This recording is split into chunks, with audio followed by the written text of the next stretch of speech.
If you prefer your own company, you've probably heard the labels: antisocial, distant, maybe even cold. Yet what most people miss is that solitude isn't a lack. It's a location, a place where the mind becomes audible and the soul becomes visible. People who truly like being alone aren't running from life. They're reporting back from its deepest interior.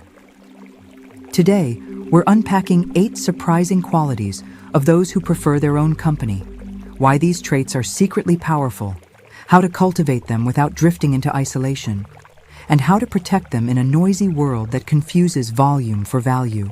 Before we dive in, one quick framing will save you years of misunderstanding. Solitude and loneliness are not synonyms. Loneliness is a hunger for connection, starved by disconnection. Solitude is the nourishment of connection to self that makes connection with others richer, not poorer. One empties you, the other fills you. One is an absence, the other is a presence. If you start here, the rest makes sense. Quality number 1.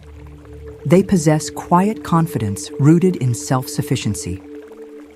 When someone genuinely enjoys being alone, their confidence doesn't depend on constant approval, applause, or likes. Instead of outsourcing their worth to the crowd, they insource it through reflection, competence, and integrity. This kind of confidence isn't loud because it doesn't need to be. It's like gravity, felt, not flaunted. Here's how it shows up. They don't mind slipping out of trends that don't serve them, even if it costs them social currency. They respond instead of react because their identity isn't on trial every time they're challenged. They communicate directly, not to dominate, but to be precise. And while they may speak softly, their boundaries speak loudly. The common misconception is that quiet confidence equals arrogance. In truth, arrogance is still a social performance, needing an audience to feel superior. Quiet confidence doesn't perform, it proceeds. It's the difference between a peacock and a mountain. One spreads feathers, the other holds the horizon. How to develop it? Build a competence loop. Pick one domain that matters to you. Set a daily practice, log your progress, reflect weekly, and teach what you learn to at least one person. Confidence compounds when skill meets evidence, not when ego meets echo. Also, cultivate approval fasting. Take pockets of time where no one knows what you're doing, and let your worth breathe without witnesses. Quality number 2. They have deep focus that turns hours into outcomes. People who prefer their own company are unusually good at sustained attention, not because they're superhuman, but because they've engineered their environment to be humane. They understand that focus is less about willpower and more about friction. Increase the friction to distractions, decrease the friction to the work that matters. Here's what that looks like. Their phone doesn't live on their desk. Notifications are off by default and on by intention. They work in blocks, 45 to 90 minutes, then rest deliberately. Their desk is arranged for doing, not browsing. They trust boring routines because those routines turn ambition into architecture. The myth is that creativity requires constant stimulation, but creativity actually requires concentration.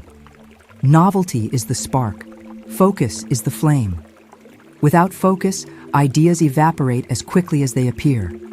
With focus, one morning can replace a month of scattered motion. People who enjoy being alone convert silence into output. How to train focus. Design a focus ritual. Same time, same place, same cue. Start with a doable block, 30 minutes, then lengthen. Guard one sacred hour daily where the world cannot reach you. Track results in a simple ledger: date, task, minutes, outcome. Seeing progress in ink strengthens attention more than any inspirational quote. Quality number 3. They carry an internal compass that resists social weather. When you like your own company, you learn to consult your values before the crowd's vibes. You'll still listen to feedback. Wise people do. But your decisions aren't a vote count. This inner orientation system feels like a stable north when others are busy navigating by the nearest spotlight. This quality often shows up as congruence.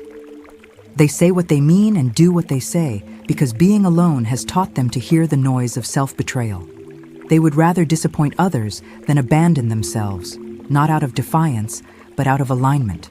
The result is trust, first within, then with others.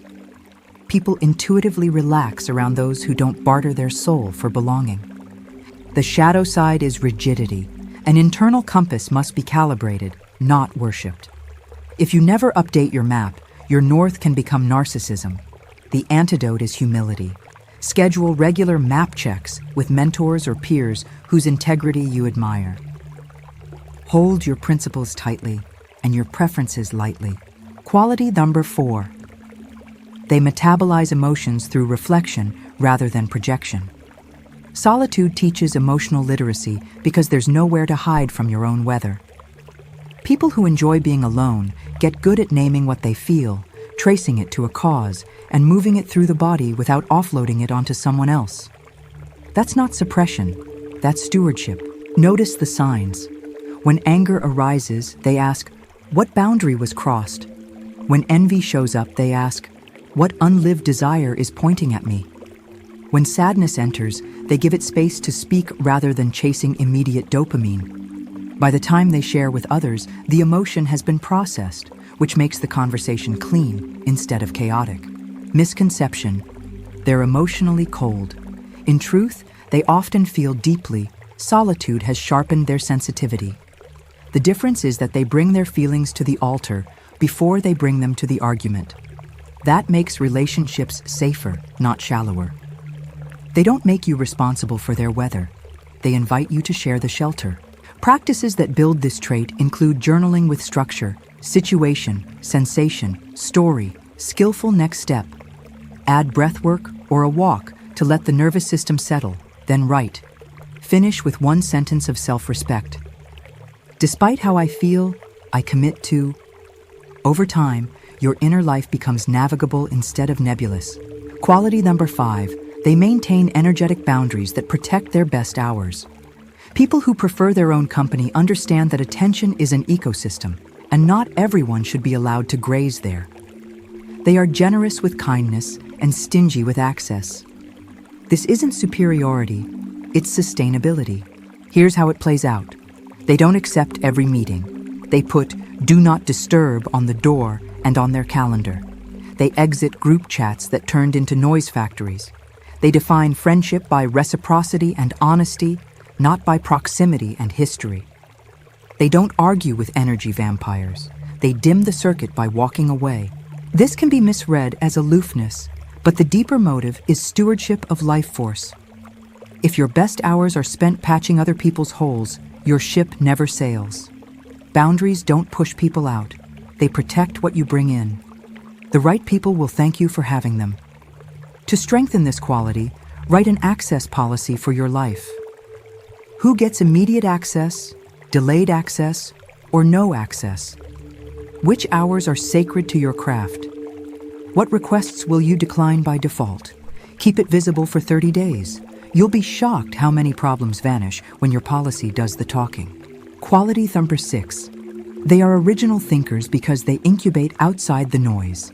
Solitude is a laboratory for uncommon ideas. When you're not constantly absorbing everyone else's conclusions, your mind learns to form its own. People who like being alone read deeply, think slowly, and create from first principles. That's why their work often feels fresh even when the topic is old. Watch their inputs. They prefer fewer, richer sources over endless feeds. They reread classics because new layers appear as they change. They take notes in their own words. They ask, what's the simple truth hiding under this complexity? Then they build from there. Innovation loves silence because silence lengthens the time between stimulus and response, where originality lives. The trap is isolation that calcifies into narrowness. To avoid this, schedule stimulus safaris, intentional forays into perspectives unlike your own. Attend one lecture outside your field each month. Read a book that disagrees with you each quarter. Solitude sharpens the knife. Contact tests the edge. Quality number 7. They choose depth in relationships over breadth in acquaintances. People who enjoy their own company aren't anti-relationship. They're anti-transaction. They want conversations with marrow, not mirrors. They are loyal without being blind, honest without being cruel, and affectionate without being performative. They don't collect people, they cultivate them. In practice, this means fewer invitations, but richer experiences. Dinners over parties, walks over clubs, long messages over quick emojis, presents over posting. They remember details because they actually listen. They don't leave you guessing where you stand. They tell you with warmth and clarity. The misunderstanding is that they're hard to get to know. The truth is simpler. They're easy to know, but hard to access. Once you're in, you're really in. If you're close to someone like this, respect their refuel time. Don't take it personally. A solitary friend will come back to you more fully when they've come back to themselves. Quality number 8. They are purpose-driven minimalists in both time and identity. People who prefer their own company often simplify aggressively. Fewer commitments, fewer costumes, fewer contradictions. They don't need to be everything to everyone. They choose a vector and move. This minimalism isn't aesthetic, it's existential. The reward is momentum. Notice their calendars. They batch errands. They automate what can be automated. They turn maybe into no quickly. They travel light mentally and physically so they can say a big yes when the right door opens. They have room for serendipity because they aren't drowning in obligation. The risk here is asceticism that starves joy. The correction is celebration. Build rituals that punctuate simplicity with delight. A weekly meal with friends, a monthly wonder day with no agenda, a playlist that scores your wins. Purpose thrives when discipline and delight shake hands. Let's connect these 8 qualities and make them usable. Quiet confidence protects focus. Focus clarifies the compass. The compass guides emotional processing. Emotional clarity strengthens boundaries. Boundaries preserve originality. Originality selects for depth in relationships. Depth supports purposeful minimalism. The circle reinforces itself, and solitude is the soil under all of it. If you want to cultivate these traits, think in layers: environment, routine, mindset, and feedback. For environment, remove one distraction today that steals more energy than it deserves. For routine, add one daily practice that seeds silence, 10 minutes of reading, journaling, or breathing. For mindset, adopt the phrase, "I don't need an audience to be real." For feedback, choose one trusted person who tells you when you're shrinking from life in the name of being private. Here's a fast blueprint you can start tonight. First, do a 24-hour social audit. Turn off non-essential notifications and log how often you reach for stimulation when a feeling arises. Second, pick one creative or career task that moves your life forward and block 90 minutes for it tomorrow with your phone in another room. Third, close the day with a 3-line journal. One thing I did well, one thing I felt, one thing I'll do next. Repeat for 7 days and watch the fog lift. In relationships, communicate your solitude like a boundary, not a verdict. Say, "Time alone helps me show up better. I'll be offline tonight from 7 to 9, then I'm all yours." Invite the people who matter into your rhythm instead of disappearing and calling it self-care. That's how you protect your energy without making others pay for it. If you love someone who prefers their own company, assume depth rather than distance. Offer invitations that honor their style, spacious plans, meaningful settings, clear start and end times. Don't demand constant texting. Suggest a weekly call or a Sunday walk. Most importantly, don't punish them for refueling alone. Celebrate the results of that refuel, their presence, their clarity, their creativity, and you'll receive more of it. Let's address the elephant. What about loneliness? Even the most solitude-loving person meets it sometimes. The remedy isn't more noise, it's truer connection. Seek communities organized around creation, not consumption. Writing groups, maker spaces, martial arts dojos, prayer circles, book clubs. Shared practice builds belonging without draining your battery. You don't need hundreds of relationships, you need a handful of aligned ones. Another powerful reframe: treat your alone time as training, not hiding. Training is intentional, structured, and measured. Hiding is reactive, vague, and unaccountable.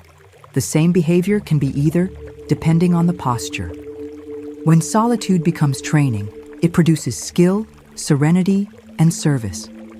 When it becomes hiding, it produces stories, stiffness, and stagnation. Let your results tell you which you've chosen. From a psychological angle, solitude strengthens what Carl Jung called individuation, the process of becoming an undivided self. In solitude, you meet the parts of you that the crowd doesn't clap for: fear, envy, tenderness, ambition, grief. You integrate them instead of exiling them. Integration gives you presence. Presence gives you power, the kind that doesn't need to prove itself because it's busy doing the work. From a practical angle, solitude gives you leverage in a distracted world. In markets flooded with half-finished attention, finished attention is priceless. In rooms loud with opinions, clear thinking is currency.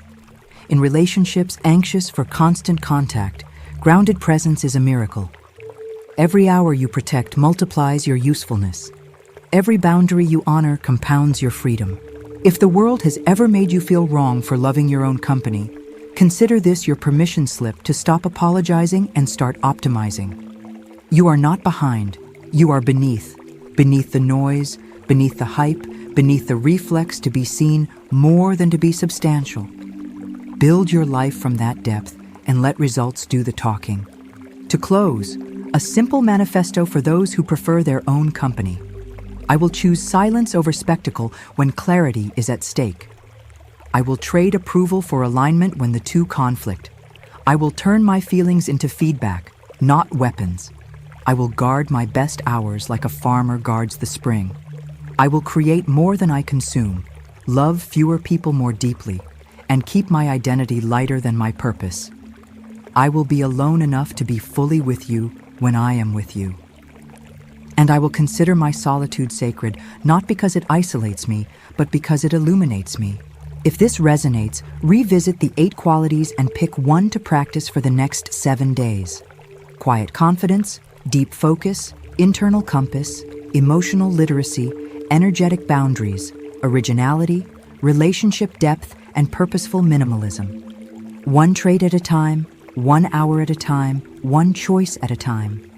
In learning to be alone, you'll discover you were never really alone. Your best self has been waiting for you in the quiet all along.